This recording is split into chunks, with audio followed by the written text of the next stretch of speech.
Spring comes the arrival of flowers, and some slithering wildlife comes out of dormancy. As spring flowers bloom and pollinating insects arrive, snakes also come out of hibernation.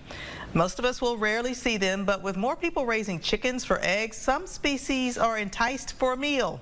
Rat and chicken snakes often appear in chicken nests looking to feed on eggs or chicks. Animal control is often called to remove the serpents, but there are some things you can do to just go ahead and keep them at bay.